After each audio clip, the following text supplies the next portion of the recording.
Nuestro Señor amado, por siempre vive, por siempre reina. Si como hombre, aleluya, alabanza, prevaleció.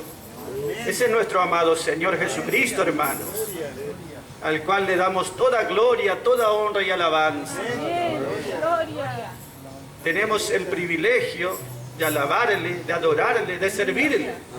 Tenemos el privilegio de que Él nos dé entrada y aceptación delante de Él, hermanos. Y eso, gloria y alabanza, significa estar en su presencia, significa disfrutar su gloria, significa experimentar su poder, su amor y su gracia sobre nuestras vidas, hermanos. En el libro de Colosenses podemos mirar, hermanos, allí, capítulo 4, se llama Cristo es Señor de todos. Amén. ¡Aleluya! ¡Qué gozo nos da, hermanos! Cristo es Señor de todos. Amén. ¡Aleluya! No como Dios, sino como hombre. ¿Entiende, hermanos? Por esa victoria en la cruz, Él llegó a ocupar el lugar más alto. Cristo es Señor de todos. Capítulo 4, versículo 1 dice, la última parte del versículo 1, sabiendo que tenéis un amo, un Señor en los cielos. ¡Aleluya! Sabiendo que tenéis un Señor. Esa palabra justamente está hablando de uno que está reinando en poder y autoridad en los cielos, en las alturas, sobre todo y todos, que Él tiene control absoluto, que nada escapa a su poder, a su dominio, a su reino, a su gloria. Entiende, hermanos, qué bueno saber que nuestra vida le pertenece a ese más grande, más poderoso. Oh, gloria, gloria, gloria. Cuando usted tiene algo que le pertenece y cómo lo cuida, y nadie podría tocarlo si usted no le permite. Este Cristo tiene poder y autoridad, hermanos. Él es Señor y es un privilegio. Él llegó a ocupar el lugar de Señor porque primeramente ocupó el lugar más bajo. Él se hizo siervo, el lugar más bajo, justamente se hizo obediente hasta la muerte y muerte de cruz. Por ese sacrificio en la cruz, Él se ganó ese derecho como hombre para estar encima de todo y de todos. Él es el Señor, el Kyrios, el amo, el dueño. Ese que tiene derecho de propiedad completo sobre nuestras vidas. No solo tiene derechos de propiedad absolutos sobre nuestras vidas, sino sobre todo el mundo. Y sobre toda la creación. Él tiene derechos, ¿entiende, hermanos? Y ese derecho le dio su muerte en la cruz. Él allí derramó hasta la última gota de sangre. Entonces, con esa sangre preciosa, compró todas nuestras vidas y todo lo que hay le pertenece. Él tiene derecho de propiedad absoluto sobre todo lo que hay. Un día este mundo se verá obligado a reconocerle cuando Él venga. Nosotros desde hoy ya le alabamos y decimos, tú eres Señor. Tú tienes poder y autoridad. Tú eres digno y te mereces. Gloria a su nombre, hermanos. El apóstol Pablo está diciendo, Colosenses capítulo 4, el versículo 2, gloria sea su nombre. Allí está diciendo el apóstol Pablo que estemos orando para que, dice la palabra, juntamente con nosotros, para que el Señor abra la puerta.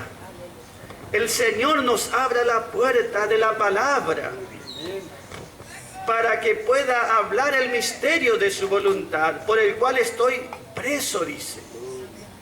Él estaba preso, pero del Señor. ¿Entiende, hermanos?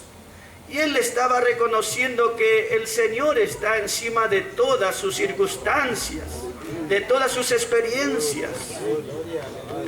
Si estoy preso, dice, es por el Señor. Y él estaba diciendo que oremos, que confiemos en Él, que Él tiene poder y autoridad para abrir las puertas. Aún la puerta de esa prisión podía abrir el Señor. Sin embargo, era la voluntad del Señor, del que tiene poder sobre todos los gobiernos de este mundo, que Pablo permaneciese allí en ese lugar encerrado. Pero en ese lugar, de aparentemente estaba encerrado, él estaba experimentando la libertad de la gloria de los hijos de Dios. La comunión plena de Dios estaba con él, ¿entienden, hermanos?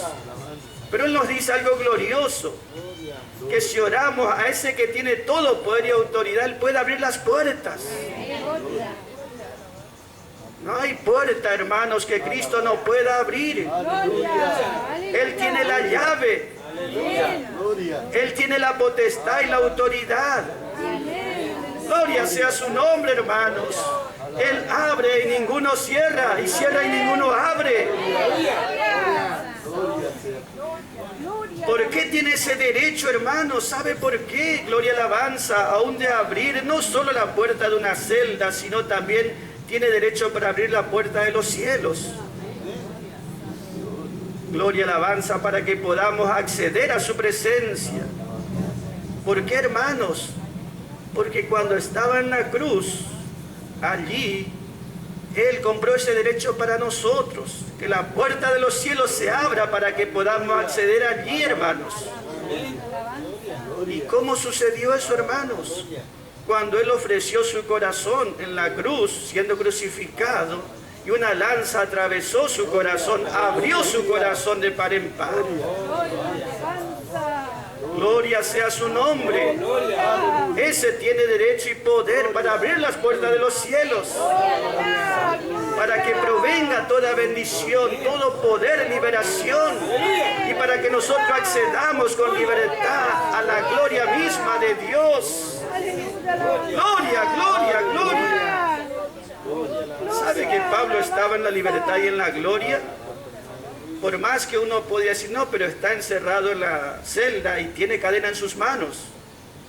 Puede decir el mundo, ese creyente tiene problemas, dificultades y necesidades. Y es cierto, no podemos negar.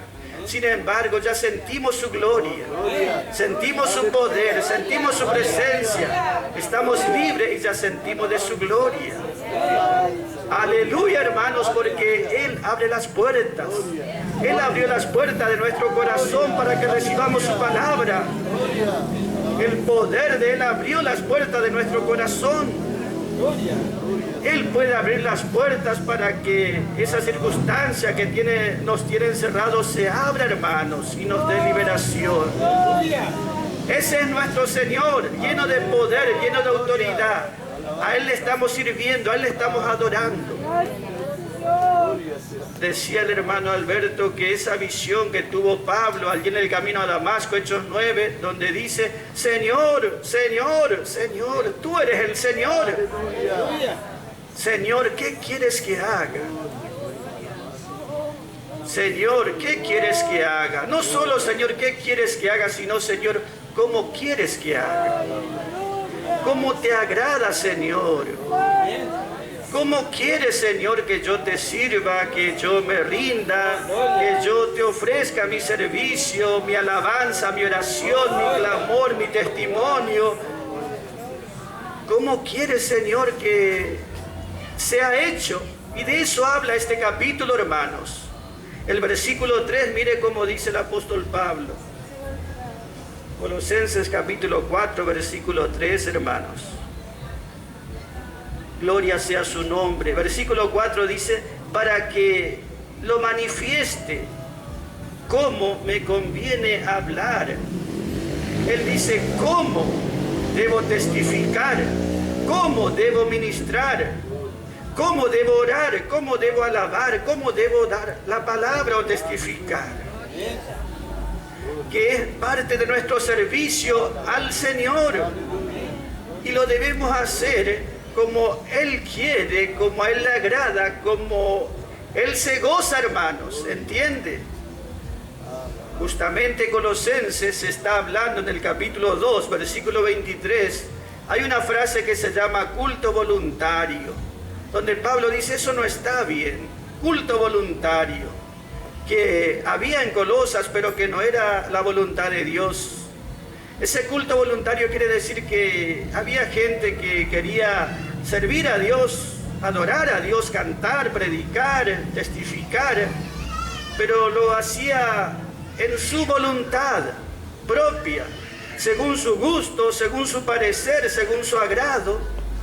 Como a veces dice algunos, yo hago porque así me gusta, porque así me sale, porque así me parece. Pero acá Pablo dice, Señor, ¿cómo quieres que yo te sirva? Se trata de agradar a Él. ¿Entiende, hermanos? Se trata de que Él nos dará esa capacidad. Él nos hará idóneos. En Romanos 12:1 el apóstol Pablo dice que allí hay un culto, pero no es voluntario, de donde uno hace como siente o le parece o le agrada a uno, sino allí Romanos 12:1 está hablando, por la misericordia de Dios os ruego que presentéis vuestros cuerpos como un sacrificio vivo para Dios, un sacrificio vivo, un sacrificio acepto, agradable a Dios, que es vuestro culto, pero un culto inteligente, racional, dice. Es una adoración, un servicio, pero que es con entendimiento. ¿Entiende, hermanos? Aquí el apóstol Pablo dice cómo me conviene o cómo corresponde, cómo Cristo se merece, cómo Cristo es digno, cómo es adecuado, cómo es propio y correcto. ¿Qué le quiero decir, hermanos?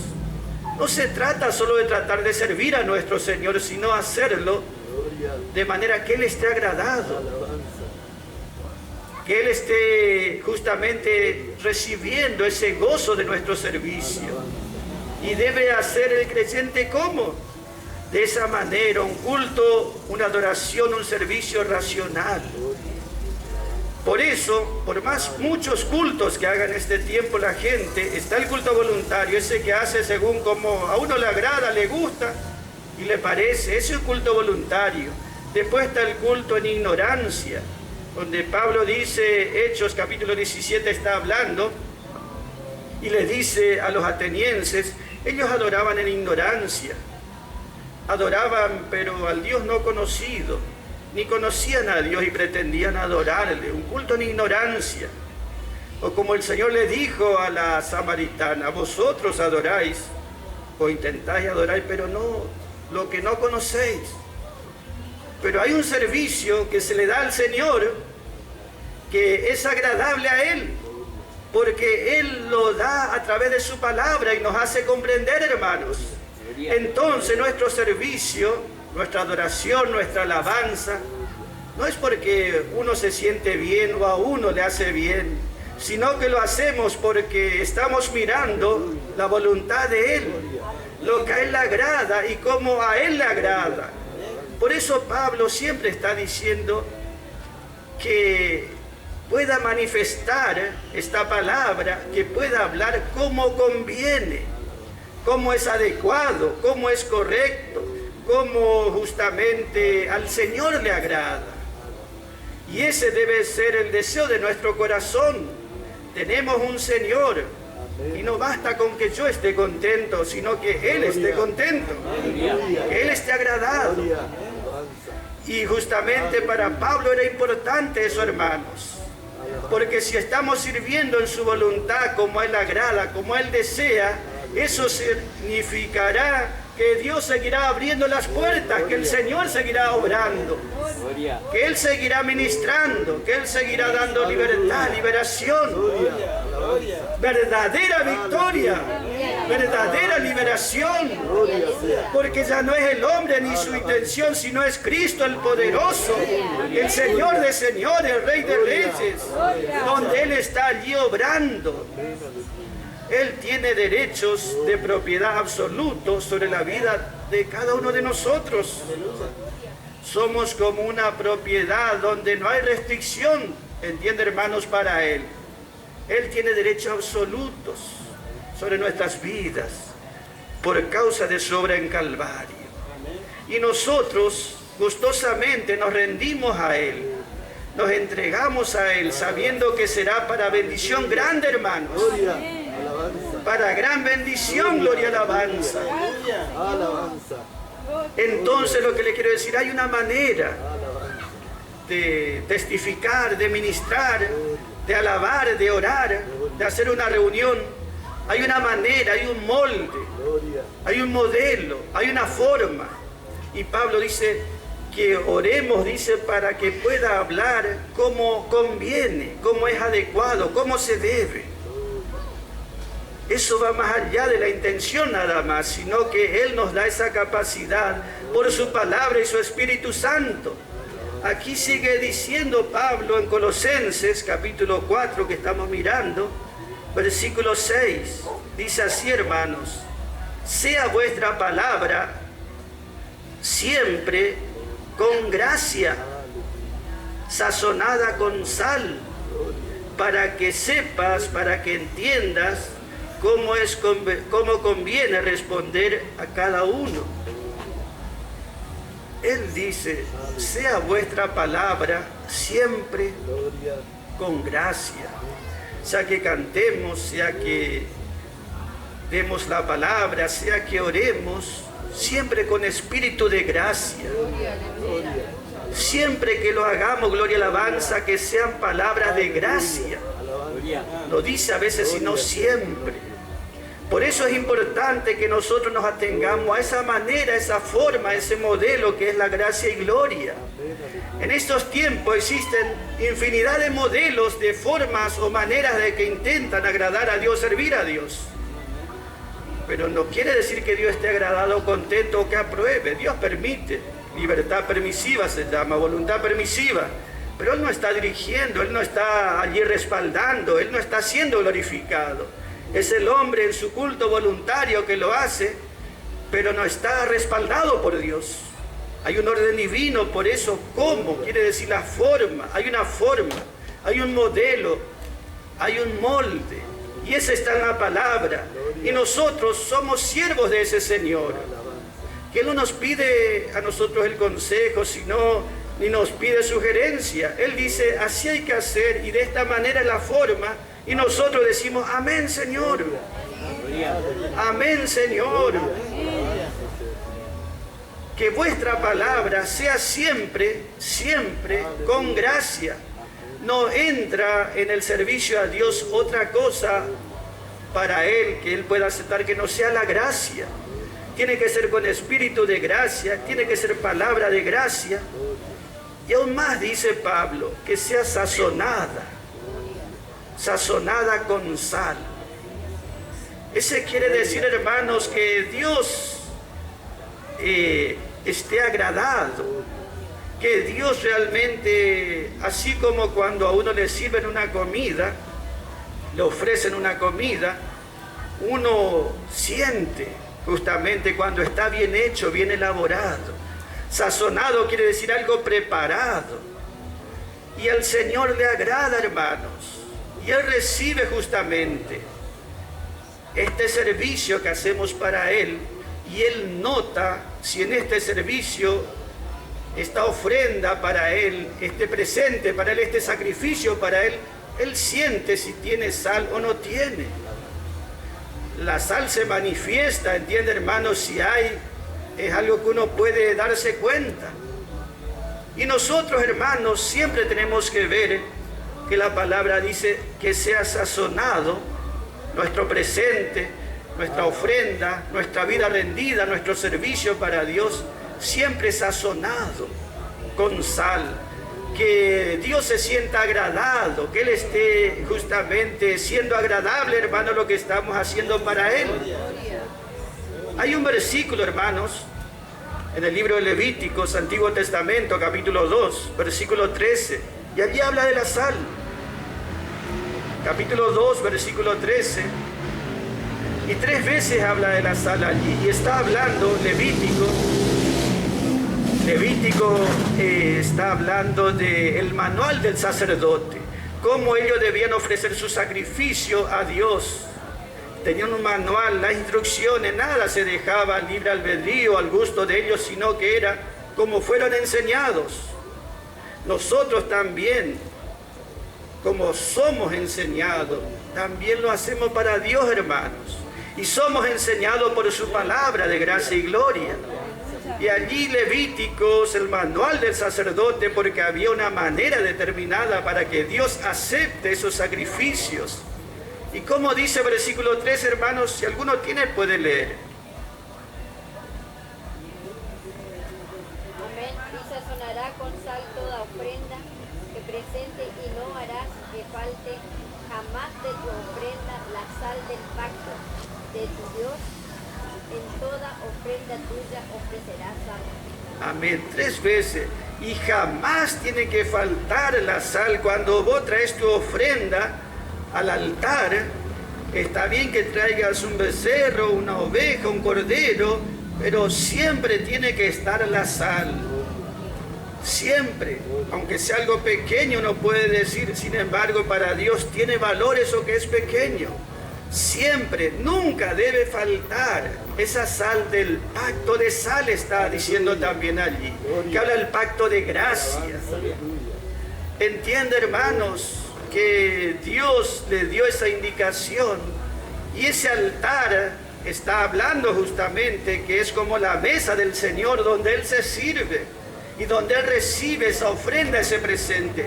Y Él tiene que sentir esa sal, Él tiene que estar agradado, quiere decir. Él tiene que sentir gloria y alabanza a eso cuando recibe. Y nosotros vemos, hermanos, que eso está hablando en nuestra vida. Habla de la cruz de Calvario, ese sacrificio, ese altar y esa sal allí. Pero también habla de nuestro servicio para Dios, hermanos. Y uno dice, ¿y cómo se obtiene esa sal? ¿Cómo podemos tener justamente? En el libro de Marcos, capítulo 9, versículo 49, el Señor dice así cuando se refiere a esta ofrenda justamente con sal. Marcos significa aquel resplandeciente y habla de Cristo. Marcos habla de Cristo como el siervo de Jehová. Ese siervo que fue obediente, sumiso, y que Él dijo, mis palabras no son mías. Mis palabras son las que Él me dio para hablar. Mis obras no son mías, sino las que Él me dio para hacer. Él es siervo obediente, nunca hizo su gusto, su parecer, su voluntad. Nunca pasó eso que se llama un culto voluntario, que lo hizo como a Él le pareció, sino siempre buscó la voluntad agradable y perfecta de Dios. Marcos habla de Cristo como el siervo de Jehová. Ese que obra continuamente en la voluntad de Dios hasta consumar su obra, hasta terminar la obra. Dice Marcos 9, versículo 49. Amén. Porque todos serán salados con fuego y todo sacrificio será salado con sal. Todo sacrificio será salado con sal. Pero dice, todos los que a Él buscan servirle, seréis salados, dice, con fuego. Ese fuego justamente, hermano, está hablando de las pruebas, de las luchas. La hermana ya hablaba de ese horno justamente, el cual los jóvenes fueron puestos. Ese está hablando que Dios puede percibir esa sal, ese gusto agradable delante de Él. Cuando esa vida de esos creyentes que están alabando, predicando, sirviendo, han pasado pruebas, han pasado luchas, han pasado por ese fuego. Entonces el Señor siente, ¿entiende, hermanos? Él puede sentir gloria y alabanza al Padre Celestial y eso a Él le agrada y acepta. Esa sal, hermanos, justamente está hablando de la palabra de gracia y de gloria.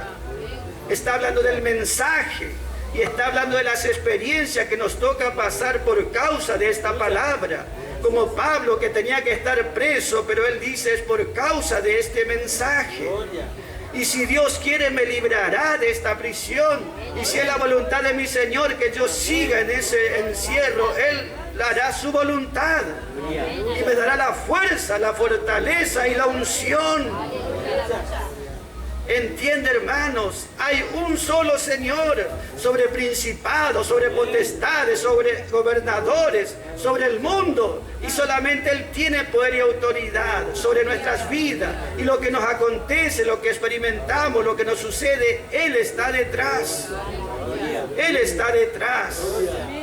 Nosotros aprendimos a decir, Señor, tú eres nuestro Señor. ¿Cuál es tu voluntad para nuestras vidas? Queremos servirte como a ti te agrada. Queremos estar en tu voluntad agradable y perfecta. Entonces nuestras luchas, nuestras pruebas, nuestras necesidades tienen un propósito y tienen recompensa porque son en la voluntad de Dios. La sal se manifiesta cuando está presente, ¿entiende, hermanos? Esa sal habla justamente no solo que da sabor y hace que algo sea agradable, sino también habla, la sal se utiliza para conservar o preservar, para que no se eche a perder algo, que no se corrompa. Y justamente nosotros vemos que la palabra de gracia tiene ese poder. No permite que algo que está echado a perder o que sea corrupto salga, sino que sea solamente lo que es la gracia y gloria, hermanos. Y eso nuestro Padre Celestial se goza, hermanos. Entonces, en este tiempo, gloria sea su nombre, debemos mirar no solamente lo que hacemos, sino cómo lo hacemos, cómo a Él le agrada. En esos sacrificios, justamente, que había que servir al Señor, allí en el libro de Levítico está diciendo, siempre, siempre tiene que tener sal. Lo que nunca tiene que tener, dice, es levadura, que habla de corrupción. Y tampoco miel no tiene que tener, que habla de esa dulzura natural que para Dios no tiene mucho valor. Y tiene que tener también aceite, aclaraba ahí la palabra. Ese aceite es la unción del Espíritu Santo. El Espíritu Santo que da la capacidad, el Espíritu Santo que unge para que podamos y sepamos cómo orar, cómo hablar, cómo testificar, cómo hacer la voluntad de nuestro amado Señor. Y Él se goza con su pueblo, hermanos, y nos gozamos juntamente con Él. Entonces, allí dice Colosenses 4:2, que oréis juntamente con nosotros para que el Señor abra la puerta, que abra la puerta de nuestro corazón para que más y más la palabra penetre en nuestro corazón, porque si la palabra está abundando allí en nuestro corazón, si damos justamente entrada completa a la palabra, va a ser una obra. El Señor hará la obra, ¿entiende, hermanos? El Todopoderoso. Por eso en esta hora nos gozamos delante de su presencia, hermanos. Y le alabamos y le bendecimos. Y sigamos pidiendo al Señor, que Pablo siempre en Colosenses, en el libro de Efesios 6:20, también vuelve a reiterar, que oremos para que yo pueda hablar, dice, como es correcto, como es apropiado, como conviene. Y ese hablar encierra toda nuestra actividad, cómo cantamos, cómo adoramos, cómo ministramos, cómo todo lo que hacemos delante de Dios tiene una manera y una forma, hermanos. Y qué bueno cuando lo podemos aprender de su palabra. Así es Dios el que está agradado y Dios seguirá abriendo puertas a través de ese ministerio, hermanos. Le damos gracias al Señor en esta hora, alabándole, hermanos.